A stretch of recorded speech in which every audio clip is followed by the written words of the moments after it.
be your other moderators. I want to welcome everybody to the Wyandotte County Legislative Recap Forum. And we're so excited to have you with us this morning, this lovely Saturday morning. A lot has gone on this past legislative session that you should know about. Wyandotte County was targeted. We were attacked in a number of ways, which our panel will discuss and will help us understand. A few acknowledgments and a little bit about our agenda. First, we will have opening remarks by our Mayor Tyler Garner. Then our panelists will address legislation that has taken place or that was certainly introduced in the 4 topic areas affecting Wyandotte County. Those topic areas were redistricting, as many of you know, voter rights, voter suppression, public education, and safe and welcoming. Then we will have questions coming from the 2 of us that are moderators, and we will also have audience questions that can go to our panelists.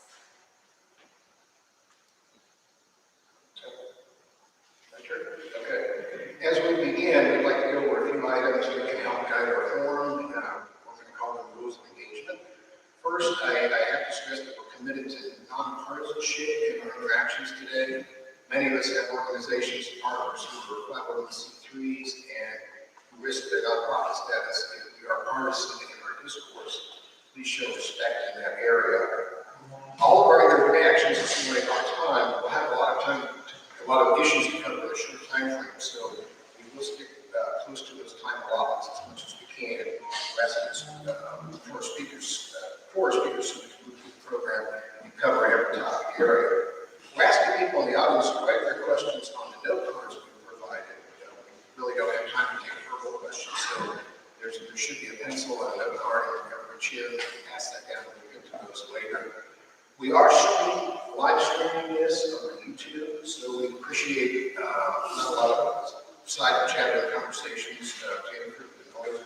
That will be posted later on YouTube. We'll let you know that link so that you can watch the forum later if you want. This is an educational panel. It's not intended to be confrontational.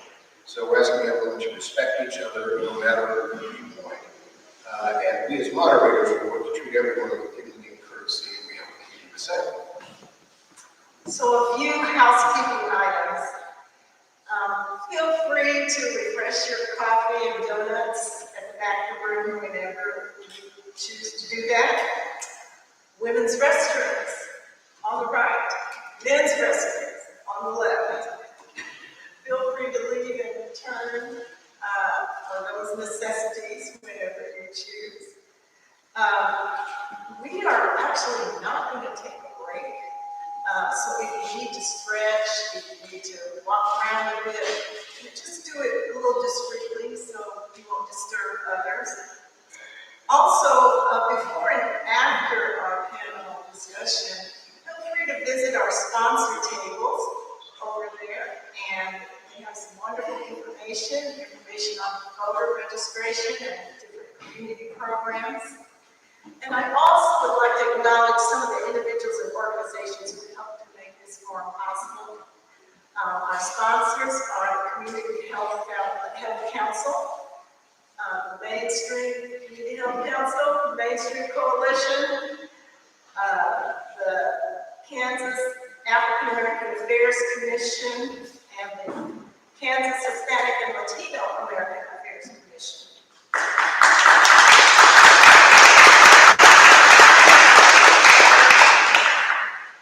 We have some major donors for our event today. First and foremost, the Community Health Council, which has been a wonderful, wonderful partner. And our banners here were provided by the Community Health Council. We certainly thank them for those. Representative Valdenia Wynn could not be with us this morning, but she provided our donuts for us. The Kansas Black Leadership Council and the Coalition of Black Trade Unionists provided our coffee and our decaf and water, again, which you're welcome to. We're going to start off today by having a few words from our mayor. Mayor Tyler Gardner took office in December of 2021. It was an historic election because he is the first African-American to be elected mayor of ACK in 135 years. He based his campaign and the way he joined his office on community input and building broad coalitions of all citizens. He spent 32 years with the Kansas City, Kansas Police Department before being elected mayor. So please welcome Mayor Tyler Gardner.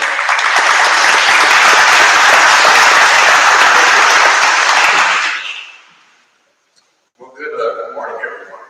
And it's a beautiful facility we have here in our Memorial Hall right here in the heart of downtown Kansas, in Wyandotte County. This is a historic and iconic place, and it's not here locally, but nationally. I just want to send you greetings from your unified governor in Wyandotte County, Kansas, as well as the great and awesome residents of all the people that call Wyandotte County home. I also want to send greetings to our panelists, Ms. Brown, Mr. Taylor, and to all those that have come out to support this evening. A necessary conversation that talks about issues that are most important and should be of value to the people of Wyandotte County and beyond. When you talk about redistricting and how legislators chose to divide Wyandotte County, it's not just disappointing. When you talk about how that affects a unified Wyandotte County, not just a government, so many people say that, we are a unified community, neighbors helping neighbors. And what this has essentially done is divided our county into two parts. In my opinion, it's really pressing one part of our community to leverage a representative to compete for resources against other parts of our county. And I just think that that's deplorable. I think that it was not done in good order, and I just think it really creates and poses a great challenge for Wyandotte County. When we talk about a community, the smallest county in Kansas, that really has a lot of challenges, and where we have a population that is in desperate need of economic development, opportunities, and when you talk about the challenges that we face with our infrastructure, and those that are impoverished, our homeless population, it just presents a lot of challenges to have to overcome. Unnecessary challenges that if the right way would have been done, that we wouldn't have to face this uphill battle. But nevertheless, Wyandotte County are resilient. We're resilient in our efforts. We're not going to stop fighting for what we believe in. And even though my opinion is that some of these actions that have been put in place to divide our community, I believe that Wyandotte County has shown time and time again that nothing and no one is going to come in between our values and what we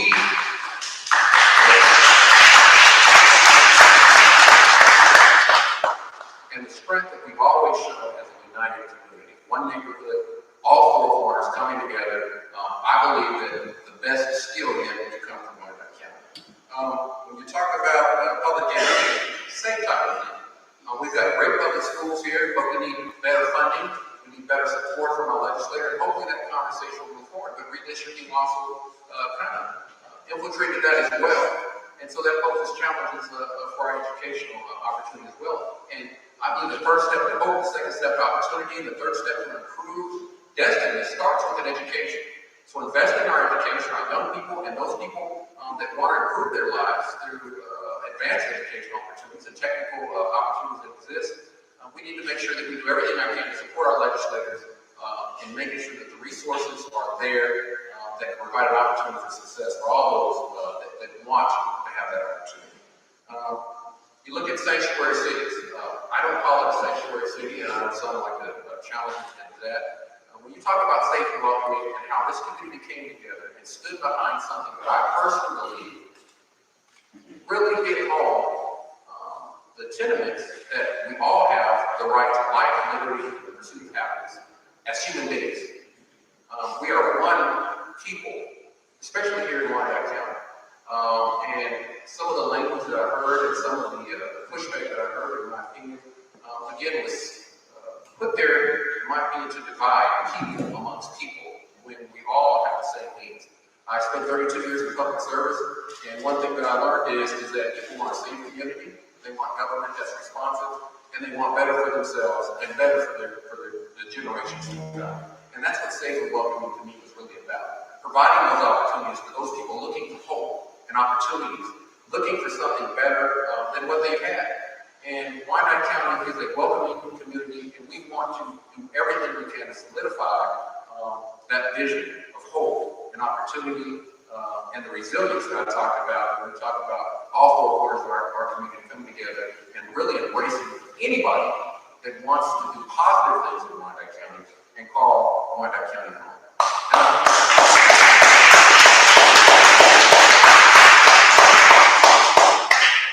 And lastly, what you'll hear is about voting. Everything that I've talked about up to this point, I have to encourage everyone, and we see it throughout this country. Voting matters. Elections matter. The lack of voting and the lack of not being engaged matters. We have an opportunity here in Kansas moving forward to really galvanize those that share our values and want better, again, not just for themselves, but better for Wyandotte County and better for our state. We cannot let the forces that are seeking to divide us amongst racial lines, socioeconomic lines, infiltrate the hearts and the minds of the people that know that we can do better, that we can have better.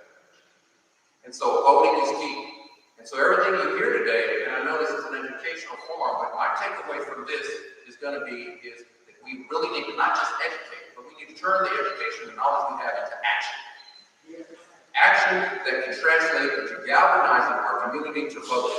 And vote the right people in office that are going to do the right things that reflect the values and the hopes and dreams of the people right here in Wyandotte County and throughout Kansas. And so let's not lose sight of that. In spite of the challenges and the uphill battle that may seem that is there, we still have an opportunity to crest that and to overcome that. And some people say, well, that's a momentous challenge, Mayor Garner. How do we do that? And that old notion, that proverb that says, when you face a mountain, how do you take it down? You take it down one stone at a time. It may take time, but if we're resilient, if we don't lose hope, and we stay on track of the goal and the vision of where we want to be, I'm confident that the best is yet to come for Wyandotte County. So thank you so much.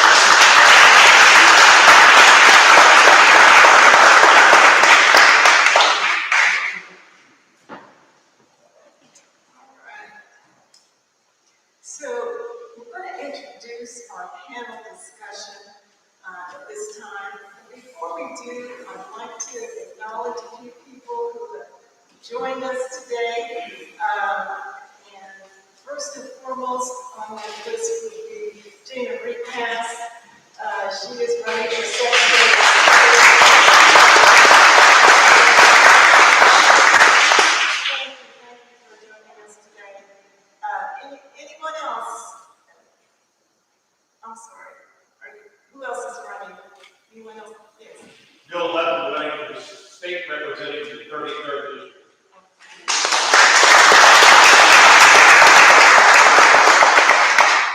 Do we have anyone else with us today that I'm glad to introduce? But thank you so much for attending today, and we hope you're able to get something out of our panel discussion. We do have four main topic areas, as Mayor Garner talked about, that impacted Wyandotte County in the legislative session that was just ended. First and foremost is redistricting, also certainly voter rights, voter suppression legislation, public education, and sanctuary cities, safe and welcoming, all were impacted in the Kansas legislature. As moderators, we will introduce each topic and kind of give a quick overview and background. And then our panelists will introduce themselves and talk about the critical legislation or issues that are affecting us here in Wyandotte. The first topic area that we'll talk about is redistricting. So let's reapportion it. And a little quick background on that. The United States Constitution mandates that every 10 years, the census be conducted, and that every person, as many as possible, be counted. And that tells us where people are living, and then the congressional districts and legislative districts have to be redrawn to balance out those population shifts. And that's one of the issues that played into the redistricting that happened with Wyandotte and Johnson. The idea is to keep one person, one vote, and have those districts as equal as possible. So that's the background on why there is redistricting. It's a constitutional mandate. A fun fact, you can impress your friends if you didn't know this, you can't say redistricting without saying gerrymandering. And the phrase gerrymandering came from 1863, when Massachusetts Governor Elbridge Gerry drew a congressional map that looked like a salamander. It was the most twisted, contorted thing. And the Boston Globe, back in 1863, drew lines around it, and it looked kind of like a dragon-like salamander, and they coined the phrase, Gerry, like the governor, a man like a salamander. So that's where the phrase gerrymandering comes from. We'll be discussing that issue in some great detail in a few minutes. All right, our next topic is going to be voter rights and voter suppression. And this type of legislation took off around the country after the 2020 presidential election, as most of you know. Between January 1st and December 7th, at least 19 states passed 34 laws restricting access to voting. It was actually fueled by the ongoing mobilization around the big lie and the same false rhetoric that has been in the public discourse about voter fraud. Each type of restriction was passed from Georgia's law that criminalized if you pass water to people standing in line. It also called for, some of the legislation called for partisan audits, and also states restricting, instituting stricter voter ID requirements. So all those things, have kind of combined to restrict voter access and to be a part of this entity that we call voter suppression. All right, so we need to probably back up first and talk a little bit more about redistricting here with our panel. Could you introduce yourselves, our two panelists for redistricting, Representative Tom Burroughs and Senator Dinah Sykes? Tell us about your committee assignments and about redistricting. Thank you. Good morning. I'm Senator Dinah Sykes. I also serve as the Senate Minority Leader in the Kansas Senate. I represent District 21 in Lenexa, which currently is all of Lenexa and part of Overland Park. After redistricting, I now represent part of Shawnee, part of Marion, part of Olathe, Lenexa, and Overland Park. So talking about some gerrymandering there.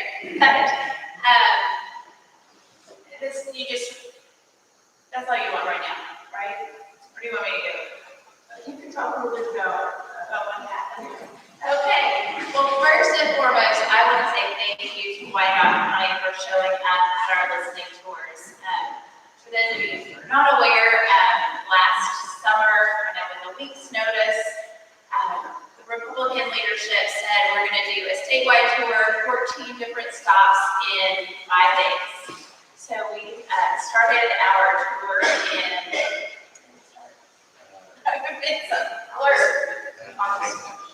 it was in Manhattan. I think it was Manhattan. All right, so Manhattan, then we started around the state, ending in Wyandotte County. Actually, we ended in Lawrence. Sorry, it's all a blur. So people on the committee had less than a week to change our plans, get childcare, figure out our lives, and set ourselves on the road. Actually, I and my staff all went, and my communications director, Helen Butman, who is a Wyandotte resident, actually did videos of all that so that it was accessible to the public. And as we got further and further along, more people were able to be with us. I think when we were in Colby, Kansas, we had 3 people, only one of which testified. But in Overland Park, in my district, we had over 300 people.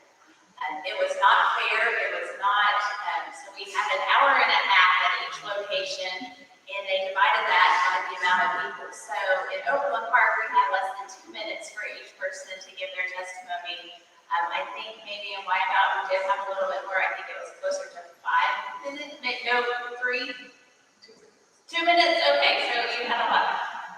But in others, I mean, people could ramble on for 20 minutes. What we were trying to do is look at what are the communities of interest. We knew that we had set before us that we had to have, one vote for every person and divide those congressional districts by population by 4, Senate districts by 40, House districts by 125. And I took copious amounts of notes of what the different communities were. In Wyandotte County, we heard some of those cities didn't want to be a part of Wichita. Did I say so? Wyandotte, sorry, in Central County, we heard some of those outside cities didn't want to be put with Wichita. Wyandotte County, that's not what we heard. We heard we want to be considered whole and with Johnson County. The greater Kansas City area, I know when I travel, I say I'm from Kansas City. I don't say I'm from Lenexa, Kansas. Because we know as a region and a community, we are a better player. We're able to bring businesses, we're able to fight for our schools and all of that. So my number one priority and what I heard in Johnson and Wyandotte was to keep us as full as possible. So I think there's more diversity in Johnson County than in Wyandotte. So my whole purpose was to keep Wyandotte together. And there was some initial conversations looking at how the UG had done some different regulations, specifically with masking, if we had to, like what were some of those communities of interest that maybe not as the whole of Wyandotte, but it was let's keep Wyandotte together. To the map that I introduced, cut out part of those more rural parts of Johnson County that are a little bit different. And so introduced that, and it went nowhere. Republican leadership had drawn their map, they knew what they wanted to do. And if you go back to the comments of Susan Wagle, who was a previous Senate president, it was we want to get rid of jury statements. So that was the number one goal for the other side of the aisle. As I shared with members as we were in those committees, as we were drawing maps, as we were debating those, this is what I heard from Wyandotte County: keep us together. That is not what the other side heard, and I think we've all seen the pictures of when I think it was a meeting at Overlook Park where everyone is looking on their phones and they not listening to all of the constituents who were there to testify and tell what they wanted in their community. How they may live in Wyandotte County, but they work in Johnson County.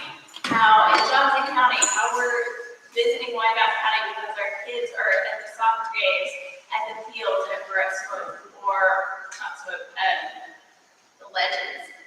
So those were the notes that I took. Let's figure out how to keep Wyandotte and put the parts of Johnson that fit best with that more kind of an urban core. That was not the case. I would say one of my best moments in the Senate was when we actually were able to sustain the governor's veto. It only was for 24 hours. At the time, I was trying to make a motion to reconsider to completely kill the bill. At the time, I was standing, as was one of my colleagues on the other side of the aisle. We were completely disregarded, and the majority leader at the time just adjourned the Senate without having 2 members of the Senate waiting to be recognized. They understood what we were trying to do, so then over the next 24 hours, they were twisting arms and trying to get 2 Republicans who had voted with Democrats to switch their vote. One of those had to do with a health bill, and no one had the appetite to even get this out of committee. I'm not even the chair of the committee, but my understanding and my belief is that a backroom deal was made, and miraculously the next morning the bill moved out of committee, and the senator who this was his bill changed his vote as to 1%.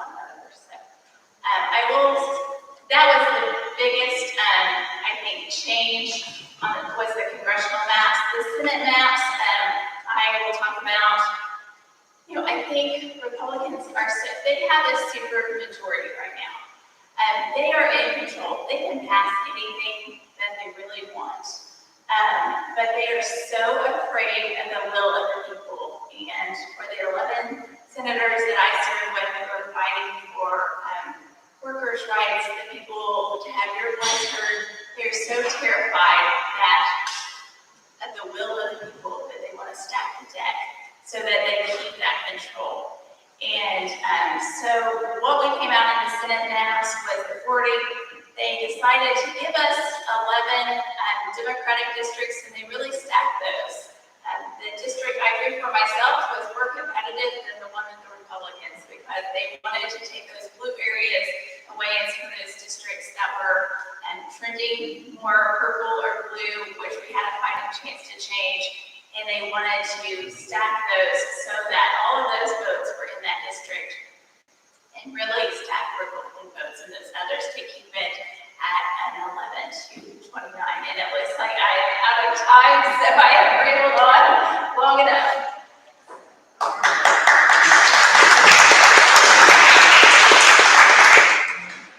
Representative Burroughs. I want to commend Senator Sykes. I know that having served as a ranking member for the House on redistricting, the amount of time and energy and the emotion that went into the process, what they call the process, the majority party, it was, at times it was quite emotionally draining. And to try to appease not only your caucus, but communities, it is quite difficult. But I want to commend Senator Sykes for the fight she put on, not only on behalf of the Senate, but on behalf of Wyandotte County and all of those of us that were affected by redistricting.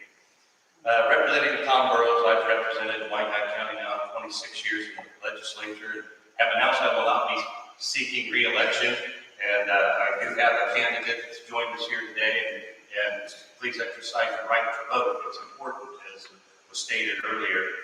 The things I'd like to add in reference to what occurred on the House side was the compressed schedule of 14 town halls that were orchestrated by the majority party was just that. It was orchestrated 5 minutes or 5 days, basically. And it's typical of how they've been conducting the legislative process for the last 8 to 10 years. That they give very short notices, usually within 24 hours, and we have rules in both House and the Senate that should be followed. That's why they're there as guidelines. But just the disrespect for the process, disrespect for discourse, disrespect for the public and their input is quite obvious today in the legislature. And that's unfortunate because when you start disrespecting the process, you get what we're seeing today. You're seeing the ruling by the Supreme Court, you're seeing the impact on communities through redistricting, and you're seeing it through personal and emotional issues that come forward. They use these great buzzwords for all these pictures, and we get emotionally tied to the social issues and really lose sight of doing what's right in policy. And redistricting was that way. As Senator Sykes stated, I was at every tour, every town hall, and I will state I never heard once, well, I take that back, I did hear from one person out of the thousands that spoke about dividing Wyandotte County. Even down in Garden City, Kansas, they were adamant to keep Wyandotte and Johnson County metropolitan together as much as possible, keep us whole. Well, as chairman of the Wyandotte County delegation, the legislative delegation, yeah, I was very concerned about them chipping away at our borders in Wyandotte County, start splitting us up between Leavenworth, Lansing, Wyandotte, Johnson being all scattered around. And I was really concerned. I actually seen one map drawn for me where I went out to 435 along the county line on the south, and then shot straight south to Shawnee Mission Parkway, which is 5 miles from my home. But they had districts that they wanted to run. It was quite emotional. We are divided. Part of my reason for leaving the legislature is to come back home, bring that experience and commitment to serve, to keep our community from becoming more divided. by this redistricting and the turmoil that it could very well cause. We have a lot of commonalities in the metropolitan area. Senator Sykes made those comments. We have major health corridor, major transportation corridor. We have common interests, common investments that have gone on. And we've become a great sports venue and mecca within the Midwest. And those things are all commonalities. But more in line with anything, we're committed to respect and value one another. And it's important that we continue to work collectively together, even though there are those that don't want to see that happen. I'm all for a bipartisan, nonpartisan committee for redistricting moving forward.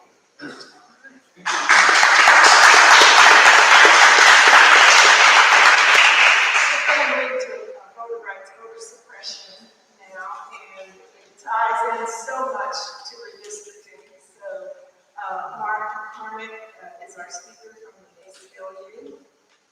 Give us a little overview, please. I'll do the best I can. Can you hear me? I'm going to try to be brief because blessed are the brief, for they shall be invited back. Right? I'm going to zoom out, and then I'm going to zoom in. When I zoom out, I'm talking about going back about 50 or 60 years. A war in Wichita, and there was a man there named Rep Louis, who was a lawyer, and he was the head of the local branch of the NAACP. You might have seen him actually in Eyes on the Prize, the Pulitzer Prize-winning documentary about the civil rights movement. Well, he was a part of a delegation back in the 60s of NAACP directors that went to Mississippi. And at one point, they visited a polling place. And outside the polling place, there were people standing there with pistols, with their hands on the pistols. And he was so shaken by the threats of violence and the things that he saw in Mississippi. And when he got back to Wichita, he went into his room and didn't come out for 2 weeks. I am a recovering journalist. I was a journalist for about 30 years. But I also ran the Kansas African American Museum for 6 years. And I'm also a former executive board member of the Association of African American Museums. And one of our excursions, one of our conferences took place in Birmingham, Alabama. And so as a part of the extracurricular activities that were offered, you could go on the American Civil Rights Trail from Birmingham to Montgomery to Selma. When we went to Selma, we met a woman named Joanne Bland, and she was commanding presence. She got on the bus and she said, "When I talk, you don't talk. When you talk, I won't talk. And when I go into some of these sketchy areas, if you see me run, you run." But Joanne told us that she was arrested for the first time because she went to the library on the wrong day, on the day designated for white people.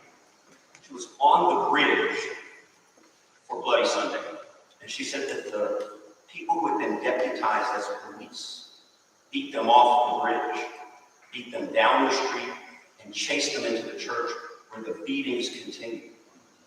She said she saw a teenage boy picked up by state troopers and thrown through a baptismal wall, and it broke both of his arms. This was a place where James Reed came. James Reed was a Universalist Unitarian minister, born in Wichita, but was living in Boston, and he had watched what happened on Bloody Sunday, and he answered the call from Dr. King to come and march with him. And during the turnaround march that evening, he got lost, and he was attacked by segregationists. They hit him over the head. Because he'd been marching for voting rights for African Americans, the hospital there would not treat him.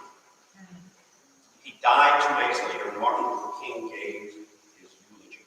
There is a monument to a Richardson, to a Kansan in Selma, Alabama. And one of the reasons we have voting rights is because of this state.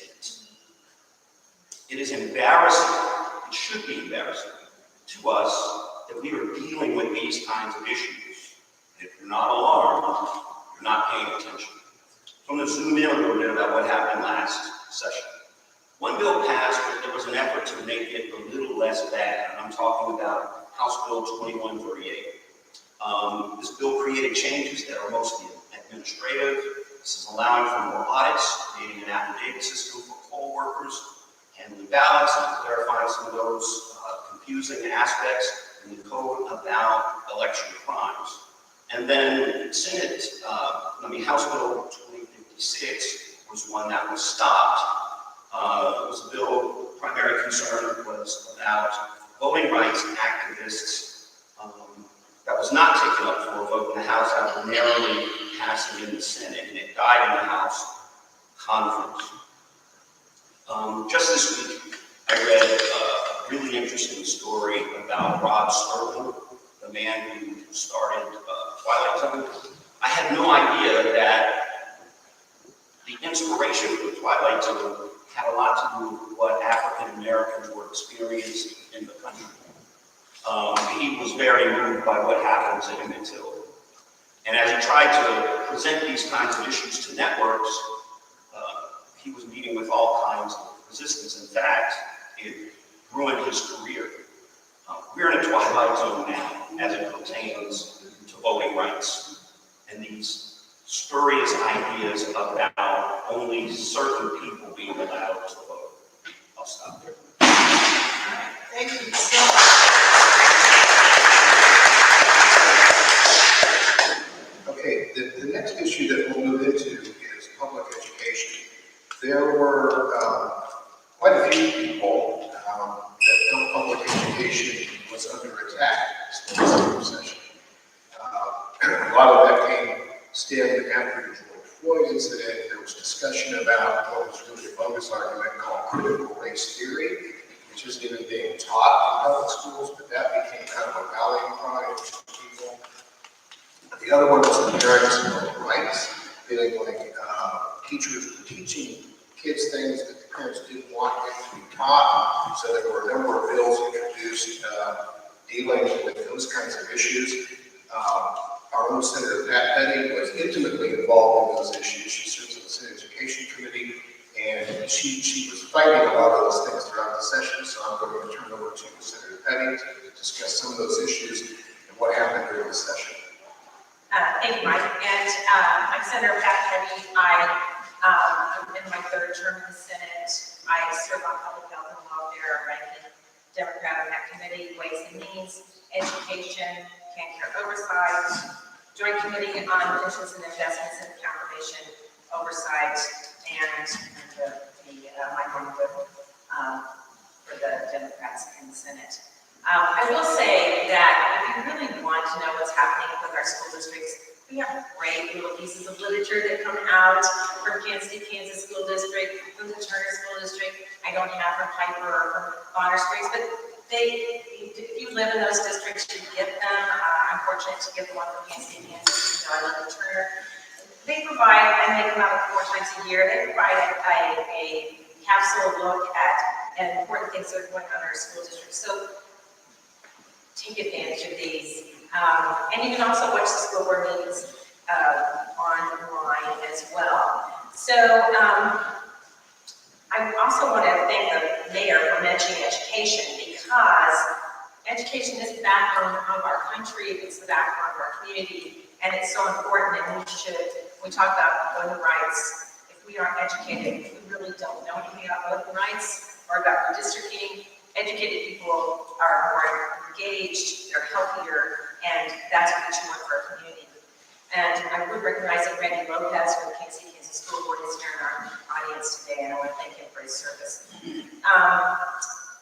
So I will mention that I'm not even going to talk about critical race theory. It is such a debunked idea and I've got to say, I'm a retired educator. I taught for 36 years, and I didn't even know what critical race theory was. I never heard that term until a year ago. So, and I have a master's plus 60 hours, so I think I was, well educated and versed in my profession. But this became something that was happening in our classrooms, and I'm thinking, but I I've never heard that term. And for my colleagues and the colleagues that are in the workforce now, the same is true for all of them too. This isn't something, I mean, if you're working on a doctorate, if you're going to Kansas City, KU, or any of our higher institutions of education in the state of Kansas, you will take a class of that and work on that, but not, that's not what's happening in our classrooms. It is a way to divert and talk about, and as we want to focus on not recognizing the diversity of our population and what's affecting our lives across the country and Kansas, it is a way to divert that conversation. So we did fully fund, we just talked about this session, we did fully fund K-12 public education, and this is a $4.2 billion from the SGF for 2023 for the major categories of school finance. We made changes to the Promise Scholarship, and if you're not aware of what that is, it's a tool that's now available at all of our community colleges and our technical schools to help students be able to go on to higher education. And it's a last dollar scholarship, but it can provide a way for any student in our community to go to college or to technical school without a debt. So Kansas is taking great advantage of that. And this year, and it's for high demand or critical need areas, and it's managed under the Kansas Board of Regents. It's probably one of the most important, I feel, pieces of legislation that was passed in the past 2 years. It was passed a year ago, and we made modifications to it this year. We did not increase funding to special education, so that means that money that I just referred to that's going into K-12 education, there was about a 3% increase for districts, and about 1.5% of that is going to have to go for those increased costs of special ed that our districts will be, just like Kansas will be facing this next year. We again spent a lot of time, and Senator Sykes, she's the ranking on Senate Education. She sits on the conference committee, so she has the battle stars from conference committee meetings. But last year and this year, policy was tied to funding for public education. A very devastating dark road to go down, but our legislature has chosen that path, and I think it's going to continue. As an example, we now have 22 reports that the State Board of Education has to provide to the legislature every year annually. This year, those reports were for Every Child Can Read Act, virtual math programs, alternative education opportunities, student achievement summary report, and open enrollment capacity. Those are all new pieces of legislation, but they all involve more reports being provided to us as legislators. I'm not just going to speak for myself. Every legislator here serves on many committees and deals with many things, so I'm going to tell you they're not all going to be those 22 reports. So it's busy work for our State Board of Education with an end of just providing more ammunition for KPI to have information to among our public schools. Also, every school district now has 10 different pieces of information they must publish on their website. As an example, needs assessment and Board of Education state assessment review documents, part-time enrollment policy, non-academic test surveys, questionnaires, and related information, non-resident attendance capacity, non-resident capacity policy, neutral rate hearing, post-budget documents on the district website, and district urgent emergency safety intervention. All of these have to be accreditation, accountability measures, and corrective action plans. All of these have to be posted on your school district's website. And when I go to school district's website, here's the things I'm usually looking for. I'm looking for their calendar. I'm looking for the names of employees that I can contact, or district leaders that I can contact. And I'm looking for information about activities that are going on. I am not going there. So again, this is just more weaponizing for those that are against public education. education.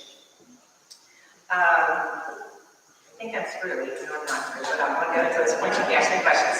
Thank you. All right, thank you.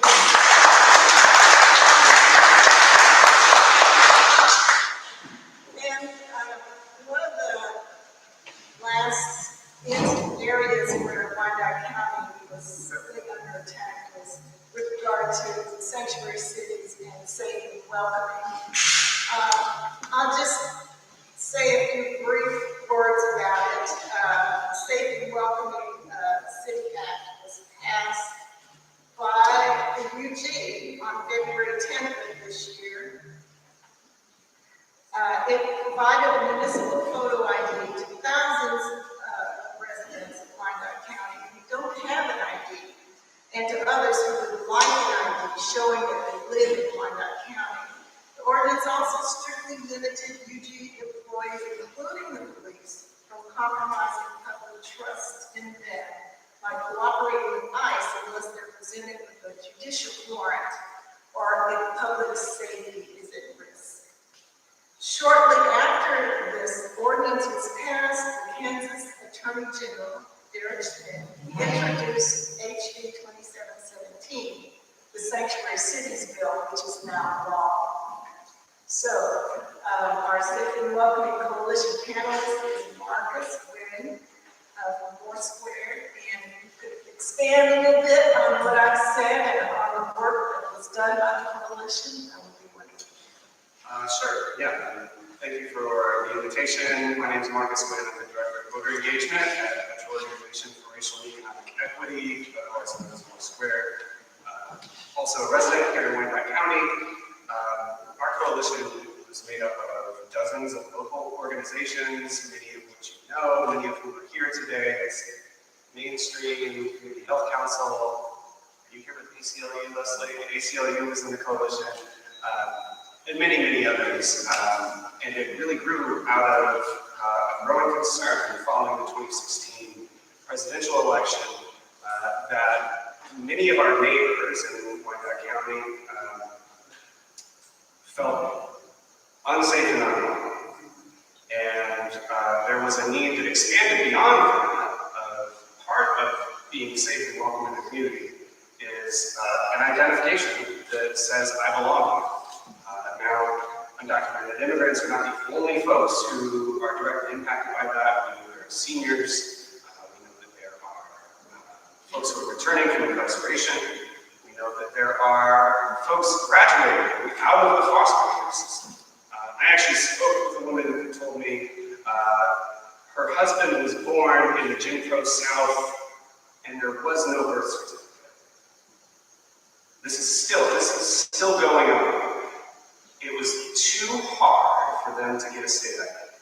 And so what Safe and Welcoming sought to be was not a radical notion, but something that's been proven to work across the country in dozens and probably hundreds of other local municipalities to provide identification, which makes folks feel more at home and also allows law enforcement to know who they're dealing with.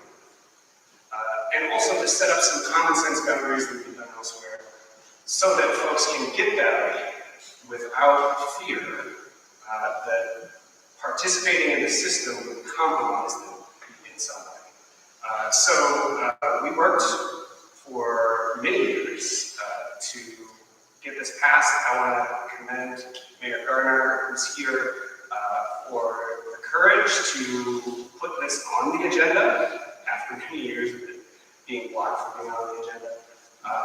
We were very excited to have this pass in February. Unfortunately, the victory was short-lived. Within a week, Attorney General Derek Schmidt filed a bill to preempt Safe and Welcoming Wyandotte, which violates home rule and local control in many concerning ways. I will say I think there's been a lot of misinformation about this effort and about the law itself. One is that it's just the term sanctuary cities. I would strongly object to that characterization. Safe and Welcoming didn't seek to provide anyone any special rights. It sought to give everyone equal access to being a part of Wyandotte County. Sanctuary city is really a characterization pushed by opposition, and I think, as the mayor mentioned, that opposition is meant to divide us. I think there has been a lot of misinformation. One, that this ID would somehow create insecurities. It's been proven elsewhere.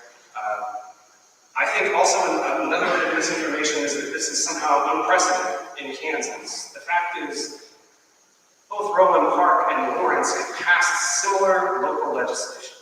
When I was a kid, I remember doing those worksheets where you look at two pictures and you're supposed to pick out what's different.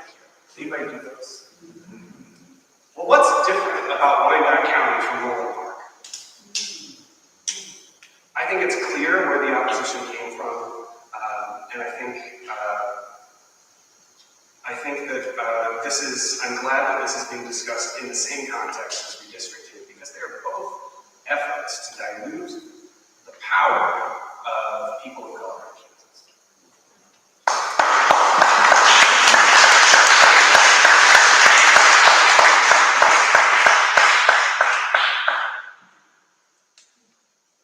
Representative Ruiz.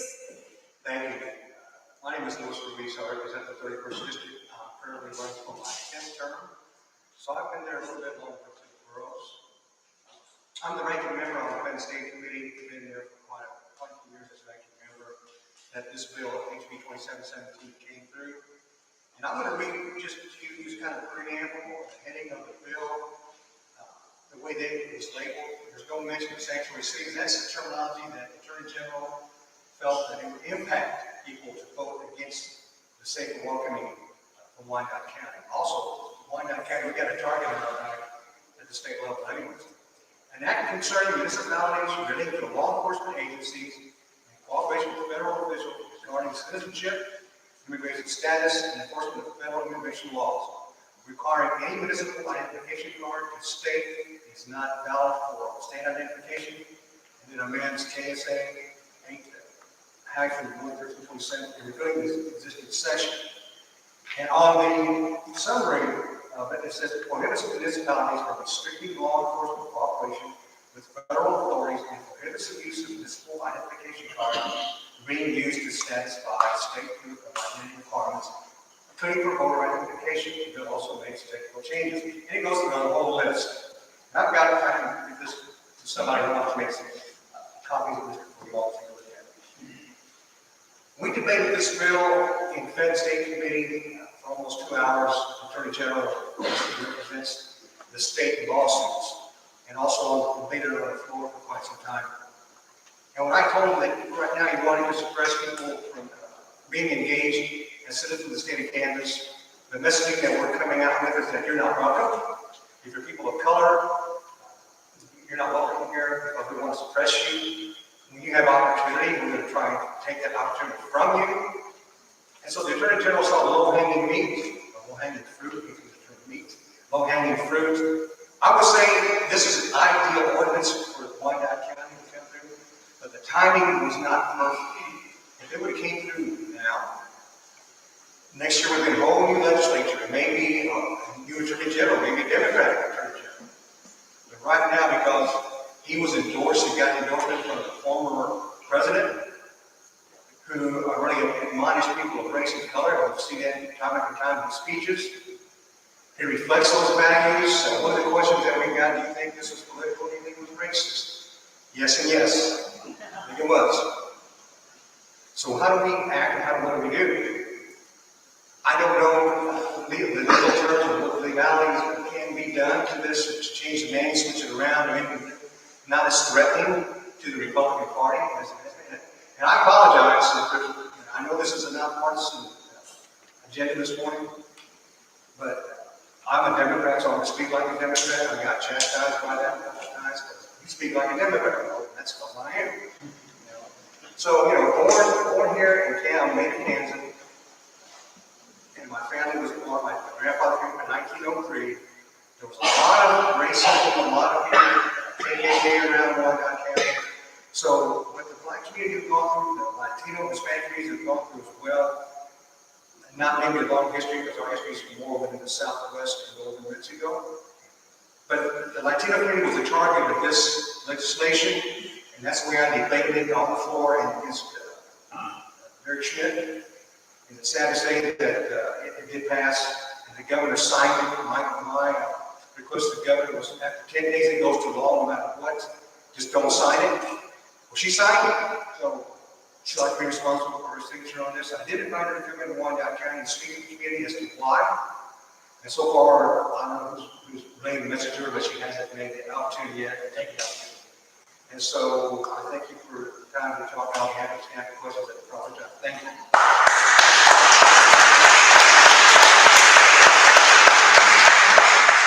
So thank you, panelists. We appreciate all your overviews of recent legislation and recent attacks on our county. Before we begin our moderator questions to you, panelists, if anyone has any questions for our panelists from the audience, there are note cards on the chairs, and please write those questions on note cards. When you finish, just hold up your card, and those will be collected by Tom and Susan. And then after our moderator questions and answers are finished, then we will move to our audience questions and answers. All right, so first question for our panel, and this is a redistricting question.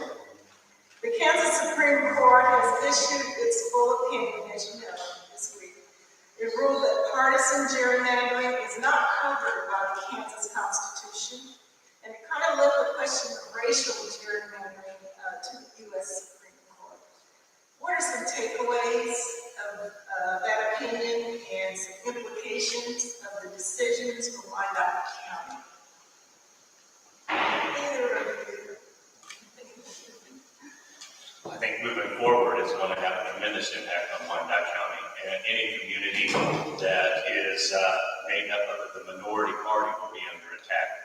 This just gives carte blanche to the majority party to butcher our communities, and that's the word I want to use, to butcher our communities, to divide us, disenfranchise us, and this court ruling was so disappointing. But remember, it was a divided ruling. It was very close. But at the same time, it is now become a precedent as to what will happen when we bring forward issues concerning redistricting. It's quite unfortunate. I do know that the one that wrote the ruling was appointed by Governor Brownback, and it's no surprise to me that his statements were strong and worded the way they were. But I'm just very concerned moving forward. Because as I stated, I wanted to keep as much of Wyandotte County whole as I can. What you have is outside voices affecting exactly what's going to happen today, tomorrow, and in the very near future, next redistricting. And I'm very concerned about that. If it can happen to us, it will happen to others. So what can we do? I mean, I was very disappointed with that ruling. I think this is one of those steps that's supposed to kind of hit us and knock us down so that our voices are silenced. And I would say, don't let that happen. You know, talk to your neighbors, get out there. Elections have consequences. And if we're engaged, when they're afraid of 11 Democrats in the Senate, when they have a supermajority, that tells you something. So get out there, talk to your neighbors, let your voices be heard, and show up in the Capitol. It is your house. And fight back.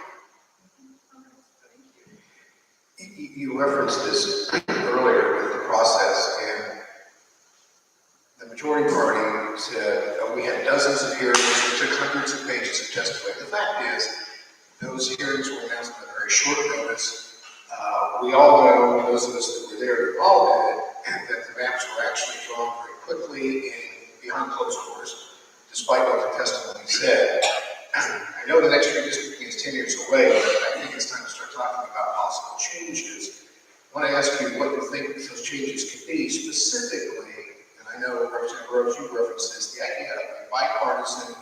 nonpartisan, independent redistricting committee. Could that be an attraction? I mean, I look at it as a fact is redistricting is a math problem, unless you want to make it a political problem. So if you have a nonpartisan group that's appointed, and they can look at numbers and draw fair, compact, contiguous districts, could that be an attraction in the next 10 years? Well, if I may, you're absolutely correct. It's a political and numbers game. And this issue was discussed last week. I've been through three redistrictings.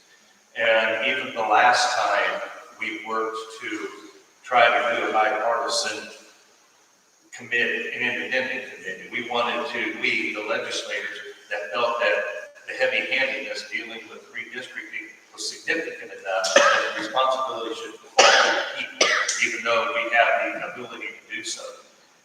I really felt this time going into redistricting with some of the initial comments that we were going to have an uphill battle right from the very beginning. And if we had that bipartisan, nonpartisan committee, it may not have been made up of legislators. It could very well be made up of people from across the state, from industry representatives appointed by governors, appointed by leaders in each chamber. We don't know what the makeup of that committee would be. But one thing we do know is we don't have to recreate the wheel. The wheel is already working in other states, and it takes the political process and makes it more fair and equitable. We don't have that in Kansas right now. We have a supermajority that's excuse the expression, hell-bent on destruction and silence voices. And that's the direction they've taken, and unfortunately, this court's upheld that decision.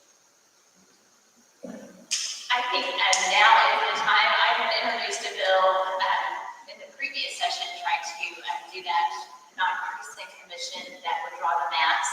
Actually, Republicans 10 years ago, I think Garrett Schmidt was a proponent of it. So I think, yes, I will be introducing that next year, but we need to hear from you, and it's going to take grassroots organizations from across the state saying, we don't like what happened, it wasn't fair, we want to be able to pick our elected official, not our elected official picking their voters.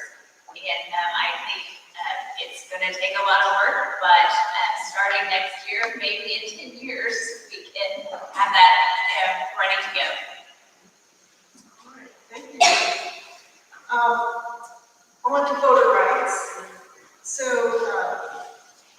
the new Kansas Court of Appeals decision was recently issued on a lawsuit that was filed last year that challenged the voter fraud and voter suppression law passed last year. The lawsuit was dismissed and the law was upheld. So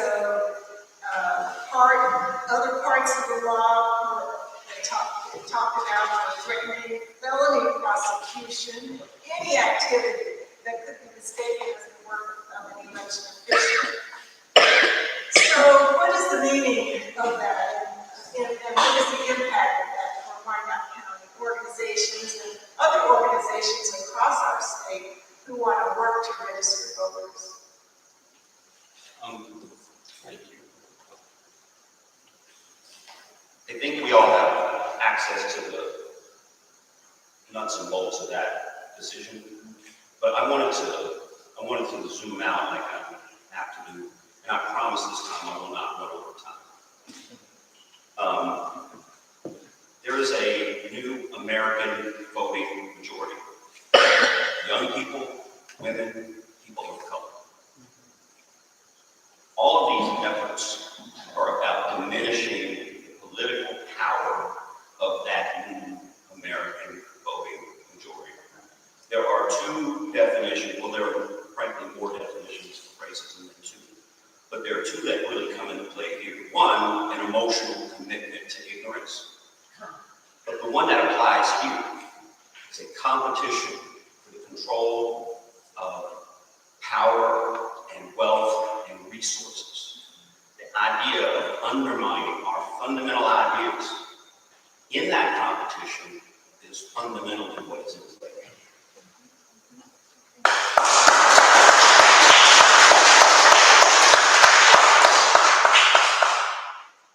Following up with the voter this issue. Republican Secretary Scott Schwab stated to the legislature over and over and over that the 2020 elections were safe and secure. Why then do you think we saw so many voter election security bills or the voter suppression bills? And I will point out that one bill that this didn't pass, I was representing Kansas counties, and a lot of my western Kansas counties were very opposed to this idea of limiting the drop boxes. It would have, I think Wyandotte County would have lost 4 drop boxes. But out of some of the western Kansas counties, the drop box would have been 60 miles or so from where somebody lives because they're very rural. So they were opposed to it as well. And those tended to be Republican county commissioners. It was just a practical thing. But given the fact that Scott Schwab said elections were safe and secure, what was behind all of these election security measures? And I'll open it up to any and all of them. If I may, and I'm going to look back at what's been happening the last few weeks, the hearings at the national level that Congress is having. The big lie, we had a bill introduced in the Fed state just on accessibility and training for poll workers and all this.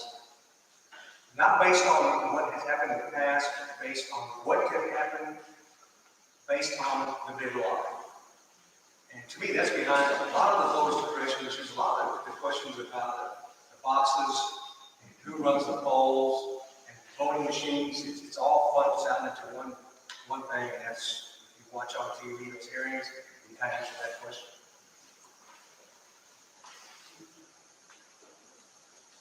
All right, yes. And I want to echo those comments. There were those in the legislature who are absolutely adamant about continuing that dialogue from the national level to the local level. When you have a Republican Secretary of State who has continued to push back against his own party and state that our Kansas elections are safe and secure, only to have members of his party introduce bills that perpetuate the big lie, as Representative Ruiz stated, it just tells you the climate that we're dealing with. Truth does not have a place at the Capitol at this time. And unfortunately, the big lie has made its way down. I did write a comment that legislators who put forward what they call election security bills are simply responding to a national climate of fear, propaganda, and reality. And that's just exactly how I feel it is. So that's. I agree with all of that, but it also goes down to some of those elections were won by a handful of votes. And we've had some amazing candidates who were out there, excuse my language, working their ass off, but making sure that voters who were disenfranchised were showing up. And the other side of the aisle doesn't want to work that hard. And so they're afraid of what happens when you get people who really care about their communities and they're out there working, that they know that there's change coming.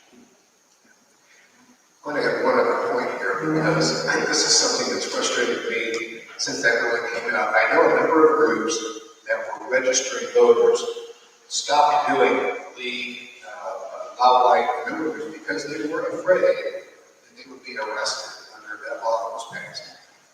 Susan over here has the answer. She has right on her signs, I am not an election official. So, if you want to go register somebody to vote, just take a piece of masking tape, put it on your shirt and say, I am not an election official.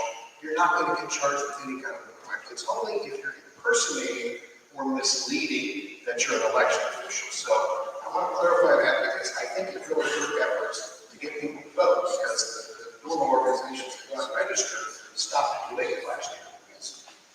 And Mike, you'll remember there was a mailing that went out last election cycle on advanced balloting, and it confused a lot of the electorate. And all it was just an outside firm that was contracted to send out advanced ballot notices. And there were those that took that and said it was deceptive practices, and that kind of started some of the issues that we had with the bills that go forward in the legislature. Exactly. Okay.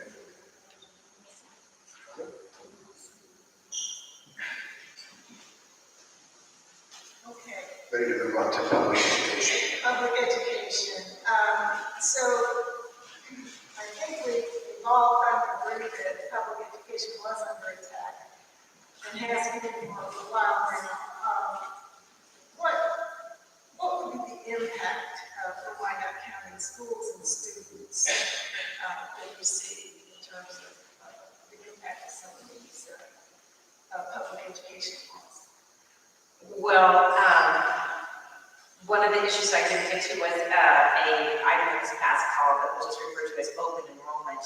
And it starts in 24-25 school year. As I mentioned, when I was talking about those things that have to be posted by school districts on their sites, one of those things is their capacity. And so with open enrollment, there's no school in Wyandotte County, there's no school district in Wyandotte County that supports the open enrollment legislation. And and I'm going to tell you that every time that I've tried to work a scenario about students and open enrollment, and I'm familiar with the legislation, I'm familiar with the requirements for the school districts, I come up with problems and I come up with continued questions about how it's going to work. So what it basically says is that a school district has to say what is the capacity of every classroom in their district every year, actually twice a year. And then starting in 24, they have to post what that capacity is for every class, for every grade level, and then at the high school level. And then they have to allow anyone that wants to apply from outside their district to apply to be able to go to school in that district. And then there's a lottery that will that the school district will have, and they will pull names. And if you have a third grader, and let's say the school district said they had 3 openings in third grade, and there were 50 families that applied for the child in third grade, 3 of those would get selected. Now, let's just think about a school district the size of Kansas City, Kansas, has how many elementary rooms? Maybe over 20, but I think somewhere like 27 or so. So there's 3 openings. Your child gets pulled, and you live in Argentina. You wanted them to go to New Stanley, but the opening is actually at another school in the school district. So how does that work then? And also you had 2 other children who didn't get drawn for that. So that's just one scenario, and that's going to happen for every school district across the state of Kansas, starting in 24-25. Now, people will say, oh, well, that just means that every child, every family can make the choice, even though they live in Kansas City, Kansas, that maybe they want to go to school in DeSoto. You have to provide transportation. I don't know why you want to go there. Are you saying that education in DeSoto is that much better, that children are learning that much better in DeSoto than they are in Kansas, even though you may be very happy with the quality of education, because every school in every county in our state should be providing the best quality education for every child, and that's what school boards are attempting to do. So it certainly is undermining the school boards. It's undermining you as a taxpayer, because you now are paying taxes for your school district, whether it's Kansas City, Kansas, or Turner, or whether it's Blue Valley. But children from some other county will have, in a sense, could have priority, because if you're a growing school district, you could have 50, 60 new children coming in every year. How are you going to pay for that capacity? So it's has many flaws to it.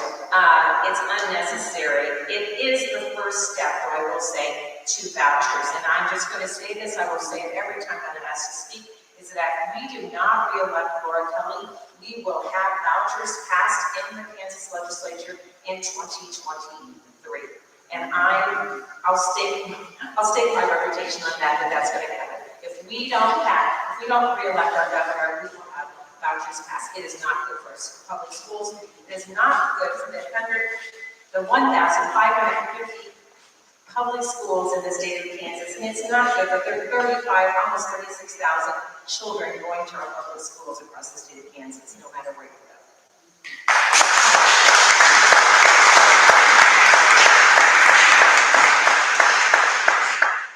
Continuing the public education, just this morning, President Biden signed the bipartisan gun reform bill. It included a number of things, not as much as many people wanted, but it was the first major piece of legislation in 30 years dealing with gun safety. Largely that was because of school shootings, which have become all too commonplace. So I'm curious, given the federal law that passed and or any other thing else, is there anything the Kansas legislature can do to improve school safety or to help reduce gun violence in our schools? And I'll just open that up to anyone. I'll take it first. I would just say that I think that the legislature has done quite a bit to support school safety. There is more money that's going into the budget this year for school safety precautions. Those decisions are made at the local school board level as to how they are going to implement that funding. I will say I don't support, and I hope that our legislature doesn't go down the road of thinking that teachers should be armed. That is totally against the whole idea of having a safe learning environment. And where would you keep a loaded weapon in a classroom? I taught 4-year-olds, and I'm going to tell you there's nowhere that you would keep a safe weapon in a classroom. So that's not a good precaution. We do, but I would say I think there are people that think that that's the way to go. But Kansas, I think, has really been in the forefront of making decisions that our state board of education encourages school districts. School buildings, school buildings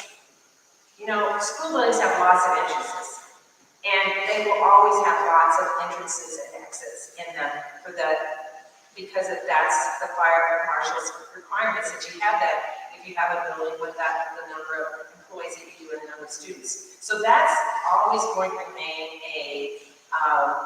I guess you could say a liability. A lot has to be done with staff improvement and staff education and parents' education about what what is being put in place and what they have to do to comply so that there's safe entrance, there's locked entrances, every entrance should be locked, and access to the building is restricted, and we all have to learn how to comply with that. So I'll let others talk about it, but that's what I think is place now.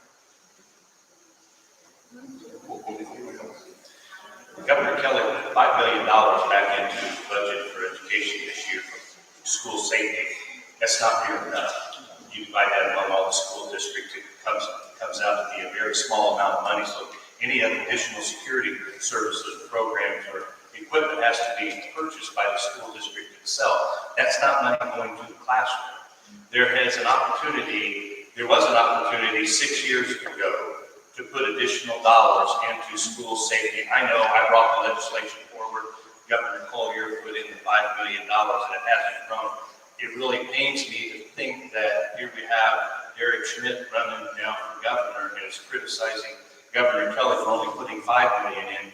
The request that I put in was $20 million, and that $20 million would have provided not only just cameras, but there's other security measures that can be taken. The bottom line is, how much of our personal freedoms are we willing to give up to our children when it comes time for them to be searched or x-rayed or have their belongings looked through? I mean, those are questions that came forward. The $5 million is not near enough. We've seen that it really assisted stopping some violence, but we have a lot of mental health issues that are being addressed now with additional funding, that there's more money to be had through the federal government for school safety, and I believe that Governor Kelly will find a way to do so. Yeah, my colleague just mentioned, I'm sorry, I stepped up here. No, that's okay. But you mentioned mental health care. A few years ago, I met a man named Rep Louis Ruiz. He is a priest who who operates an anti-gang ministry in Los Angeles. He said, yeah, Father Rep Louis. And he said, without exception, the young people that he worked with were traumatized, depressed, or some combination of those two things. That we didn't have a violence problem. What we have is a mental health and healthcare access problem. We need to do this thing medication, and eventually this nation is going to need universal healthcare. That's certainly what we said back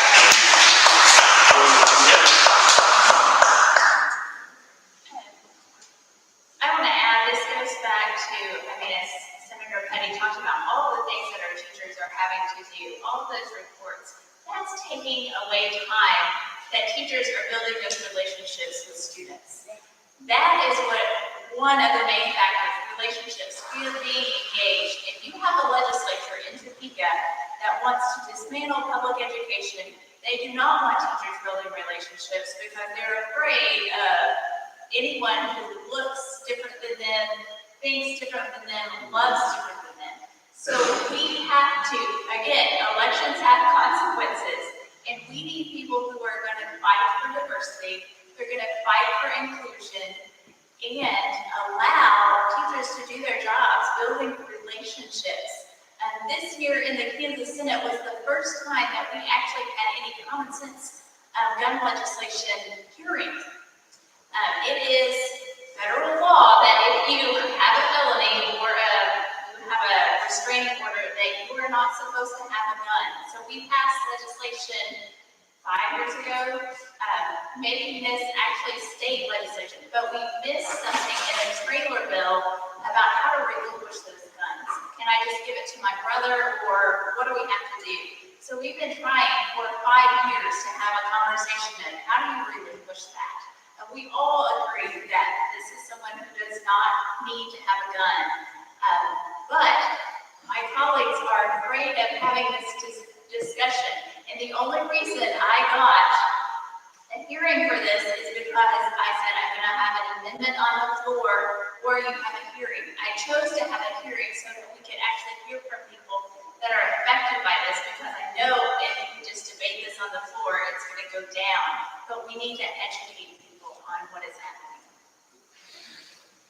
I'll just add one more piece about this whole thing about schools and safety, and an example of another piece of legislation that we had this year that was vetoed by the governor, and that was SB 496, the Parents' Bill of Rights. What a misnomer of a name. What a sham to be called the Parents' Bill of Rights, because in reality, a better name would be Fully Bill of Demands, because it created an adversarial relationship between a teacher and a family when it should be a positive learning environment between the two. And that, as Senator Sykes said, is just another example of wanting to create those false barriers of the fact that educators are the adversary. They are not there to educate our children, to work with our families, that they are the enemy. And that's kind of bill with the ridiculous name of Parent Bill of Rights is just what that set up. So fortunately, it was vetoed by the governor and it was not brought up again to be overridden, but we'll have it back. And I just want you to be aware that this is the way that we undermine our public education. And undermining our public education affects everything we're talking about up here, whether we're talking about voter rights, voter engagement, or we're talking about healthcare. It undermines every piece of that. And that's what we continue to deal with in Wyandotte County because of our low education level. I'm going to add to that because this was such a hot topic in Topeka. And I know Senator Pettey and I asked time and time again, give me an example, because we will want to make sure that parents are getting the information. There was zero evidence that this was an issue in the state of Kansas. The one that I got was from Maryland. And I said, I do not represent Maryland, I represent Kansas, and this is not a problem. Thank you all. We'll move on with a couple of questions about the safe and welcoming ordinance. And Representative Ruiz, you touched on this, but I just want to reiterate, with what the Attorney General did, the legislature did. Was it an election year stunt because he's running for governor? Is it some illegitimate fear of immigrants? Or is it outright racism? Kind of like I said prior, all of the above.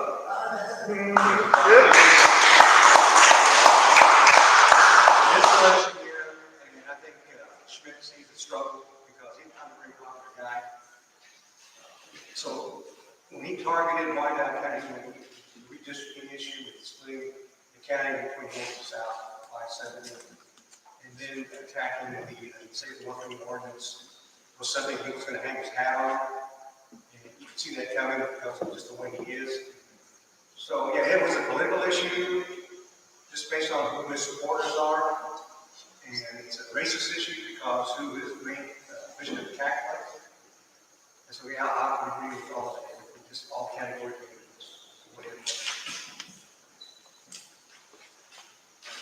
Yeah,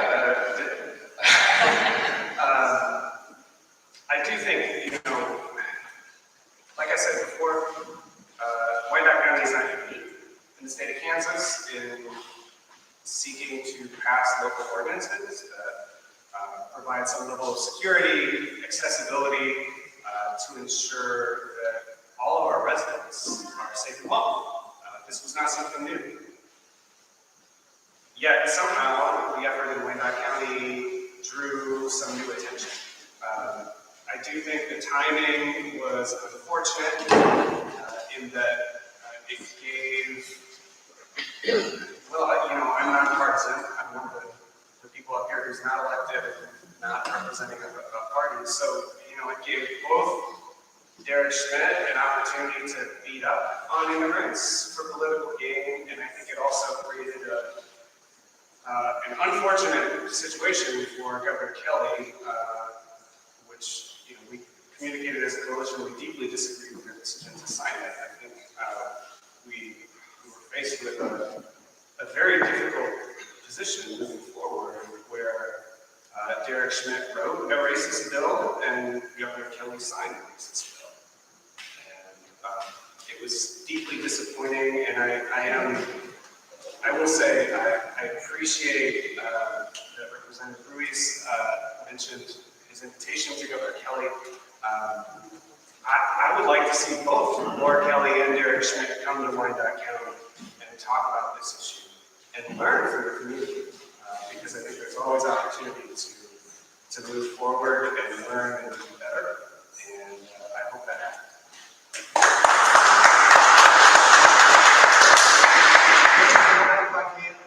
Getting back to, you brought up home rule, and that's something that doesn't fit well at the state level, home rule, because there was one to get involved in local issues.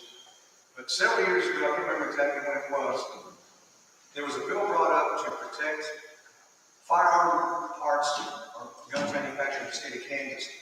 And if the feds got involved with it, they would block the federal authorities from coming in the state of Kansas, even be subject to arrest to protect firearm people in the state of Kansas. Now, that's the way they look at home rule.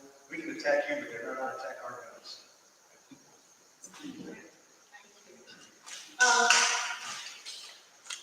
Now that, since we're talking about safe, welcoming, and sanctuary cities, now that there is the law that's in place, what is the plan for safe and welcoming moving forward at this point? And are there any chances of filing suit under the home rule law?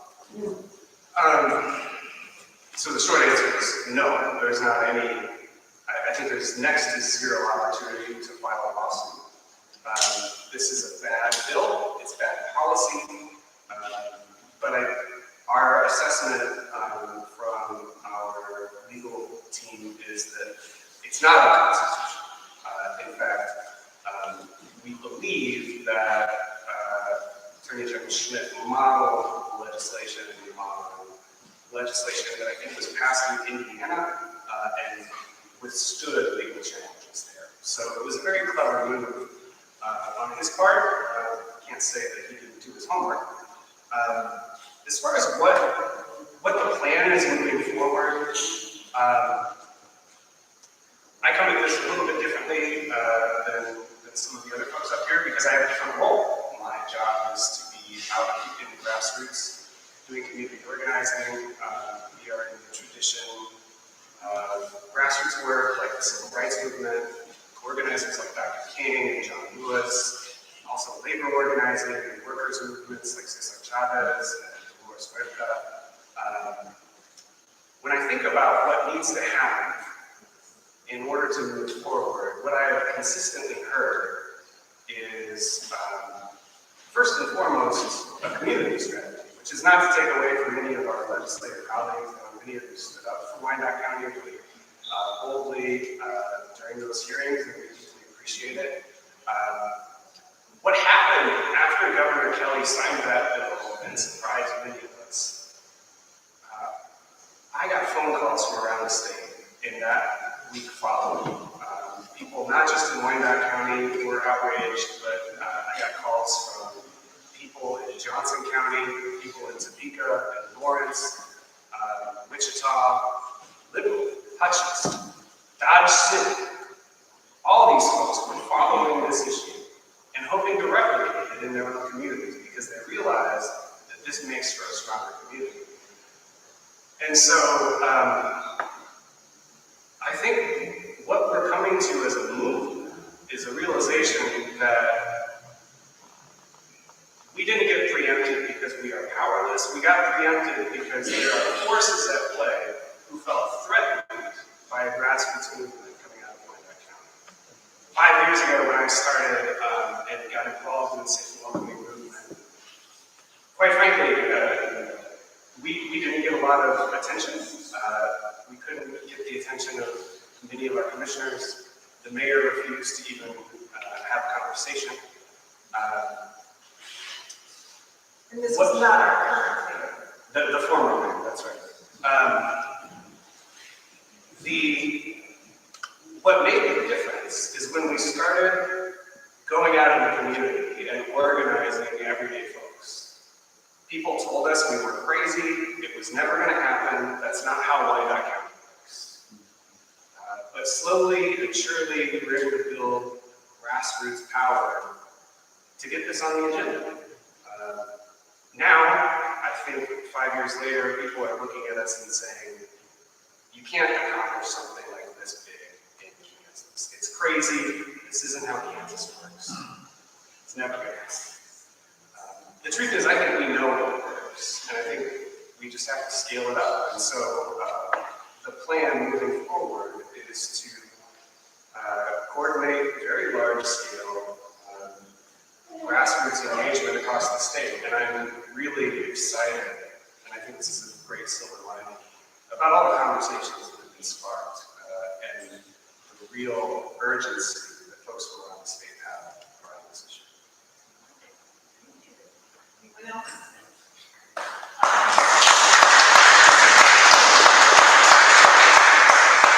I'm going to look at the clock and switch up the screen for a little bit. I'll jump ahead to the legislative issues. One question I want to ask is, there's been so much written about how the legislative process is broken. Get a bunch of bills together, bundling them, gutting guns, we take the language of one bill, might have to do with Parks and Rec, and put a gun bill into it, for example, something like that. Eliminating true public hearings. There are so many times, and I'm a lobbyist, and I'm over there, a lot of times I can't figure out what the damn hearing is, because they deliberately announce it late, don't give it much time. What we saw with a lot of committees this year was hand-selecting the conferees and not giving each side equal time or each conferee equal time. Is there a way to fix this system?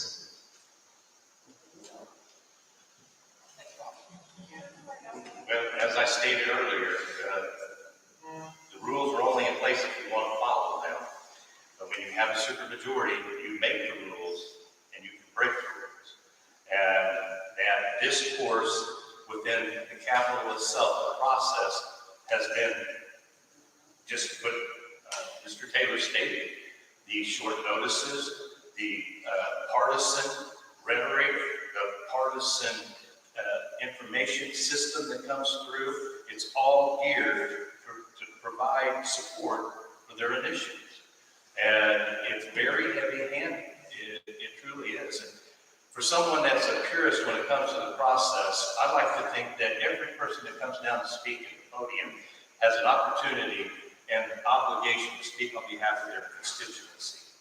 When you have a heavy-handed leadership that chooses to deny you that opportunity, it's no respect for the process. And it is the slowly dismantling of what I refer to as the public voice of the people's house. And it's quite unfortunate that if you do make progress, and I'll give you an example, we were successful in putting in additional funding for special ed within the House. And we had gone through a number of debates on the education bill, and we had one amendment that went on. And the majority of the caucus that I sit in got up and started high-fiving and glad-handing, and I'm thinking, oh my God, act like we've been here before. I mean, it was exciting to see us get the amendment, but they watched that on the other side of the aisle, and within 15 minutes come back and reconsider the vote, stripped it right back out. I mean, to have an opportunity to come down and advocate and get a small victory, to see what it does to legislators who have support of an issue, it's a little demoralizing. I will state this, I served in leadership for 6 years. I had 28 Democrats out of 125 people. They had a super majority and they could do anything, everything they wanted to do. And they took control of the budget. You couldn't come down and advocate for the budget. It was an up or down vote on a lot of bills. That cuts out a lot of dialogue. And for those who don't come in, they don't know what they're missing. The new elected leaders. But they are obligated to support their leadership team because the leadership team most likely helped get them elected. And I know that when I picked up 13 new Democrats, when I was a Democratic leader, I was the #1 target when we seen it this election cycle, and it also came back on the Wyandotte County. That I will just state that the process has been morphed into less than heavy-handed disrespect for the people's house in the process of law. I just wanted to say briefly that we really need to understand what is going on here. These aren't differences about policy. This is an attack on democracy itself. And this is about building power, maintaining power, and controlling whatever happens. That's why essentially we underestimated, or some of us have, the resolve of people on the other side. We have to be every bit as committed, if not more, to fight for democracy in addition to these questions of policy. And if I could follow up on what's been said, there's also committee staffing. I've noticed that in several bills that come to my committee, they will substitute people who may be a little, maybe just a little favorable to an issue, and pull them off, stack the people who they know will vote against the issue. They vote for it, if it's a bad issue, get it out of committee, or kill it in committee. And that's happened quite a few times. I'm going to add one thing that COVID has helped is that our committee hearings, you can listen, you can participate. One thing is you don't have to be in the Capitol to testify. And I think that was opening up some more transparency, and they're trying to figure out how do we stop that. Well, we're going to announce a committee or a testimony on something, and people aren't going to show up, so we get handpicked who is there. But I think just demanding that you have a voice, ask.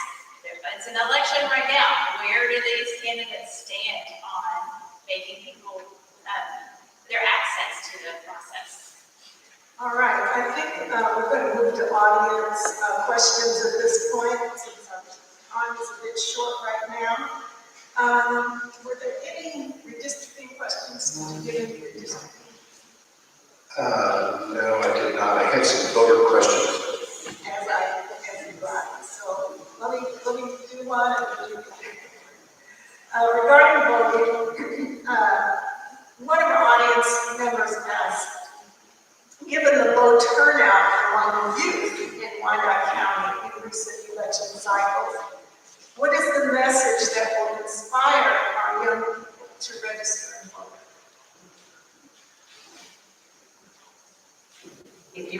that one out.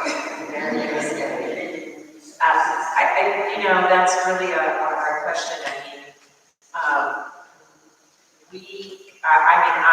I continually see, not only in the Kansas legislature, but across all levels of government, the undermining of the value of government, whatever the level is, whether it's school boards or whether it's at local level or whether it's state or national level.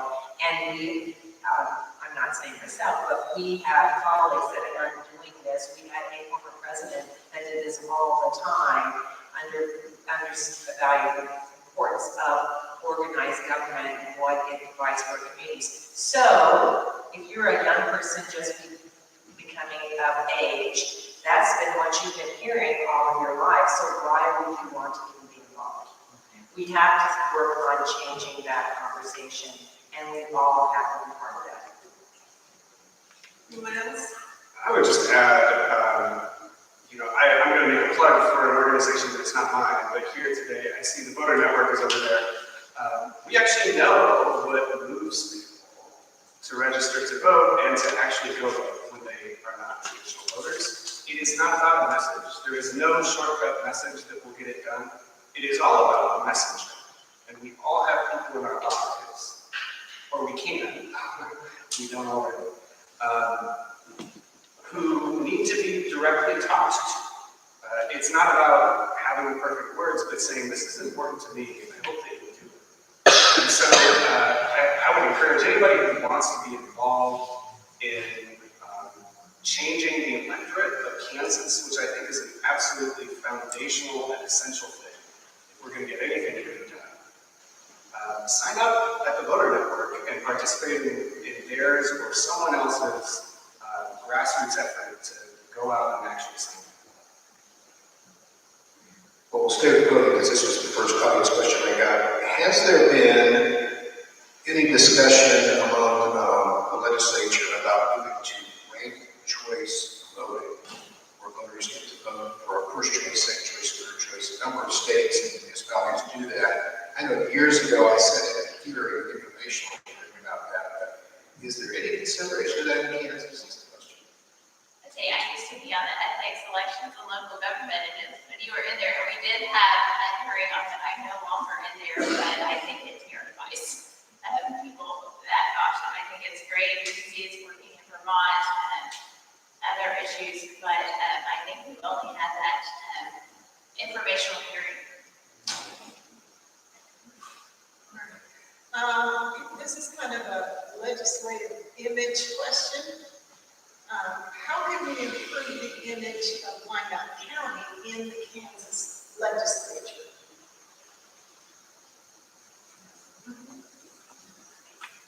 I think in all fairness to my colleagues from Wyandotte County, there is not a legislator up here that doesn't value and appreciate our community. And I will state that I have seen us have the largest challenge as the smallest delegation. Be mindful, we are the minority party, but we have succeeded in stopping some of the most onerous legislation from coming forward, and we have succeeded in getting some policies passed that would have been even worse for our community. We are a diverse delegation. You look at the diversity within our delegation. That concerns people in the other side of the aisle in reference to our community. So I guess I need a little more clarification just for the purpose of answering this question. I believe that you have one of the strongest delegations in the legislature because we have succeeded over the last 25 years to grow our community, to bring prosperity to our community. Even though we may not always agree with everything that happens in Topeka, we are proud of this community and we work tirelessly. There is not a representative up here as a member of the delegation. I am the chair of the delegation. I know how hard these members work on specific issues. And we're all not experts in everything, but collectively, we are a very formidable group.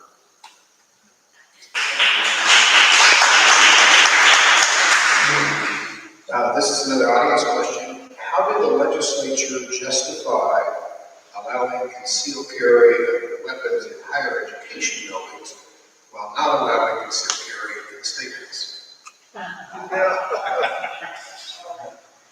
Well, the majority party makes rulings.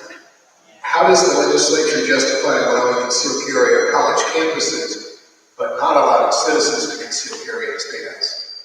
Let me just take the second part of that. Their citizens can't conceal carry in the State House. It says legislators. They're just limited on the number of clips. One firearm, you know, with the limitation that they conceal carry. Okay, you just have to keep the bells down. You just have to show as you're going in. Yeah, you just come in through the secure, metal devices that you can carry, and we all are sitting below you, wondering, are you carrying it now on things every day? But don't bring any alcohol. Or a sign with a stick. Yeah, that's right, our sign with a stick. All right, these last two items are not necessarily to our legislators, but to all of us. First, someone wants to know how we can get people to watch this on YouTube. And we're going to send out YouTube link and everything to everyone who's registered for this particular panel discussion and forum. And so hopefully you'll tell your friends and neighbors, how they can access it and give them the link as well. Regarding voting, it says, let's have huge parties with bands, speakers, and ice cream to engage the voters. Great idea. Great idea. All right, did you have one more? Okay. Reminder, the last day to register to vote is July 12th. So make sure all of your friends and neighbors are registered, and show up. August 2nd is a vital election in our state. Absolutely. And advanced voting ballots start going out on July 13th. Yes. And in-person advance voting at several locations around the country starts July 23rd. So one of the questions that we had was, we didn't get to ask was, what issues do you see in 2023? And I will lead with that. I think it depends on what happens on the second with a certain amendment, on what kind of bills we might or may not see. Vouchers. All right. I think we're about at the end of our panel discussion today. I just want to say thank yous to our panelists first and foremost. Thank you.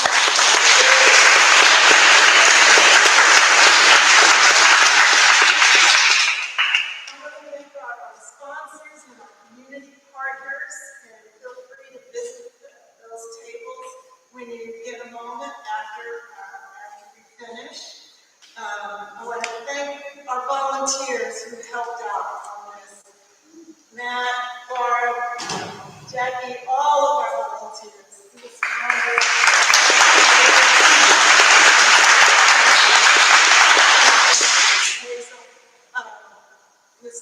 Dr. Sandra Samuels was instrumental in making all the signs on all the tables and everything for school videos. So thank you so much for those. I want to say thank you to facility staff who put all of this together and made it possible for us. And certainly our folks that showed up, our audience. Thank you so much for coming. We know that Saturdays are busy. This Saturday, so many things are going on all at the same time. And so I appreciate those who took the time to come out and be a part of this panel discussion this morning. And my co-moderator, thank you so much. Thank you, it was a pleasure.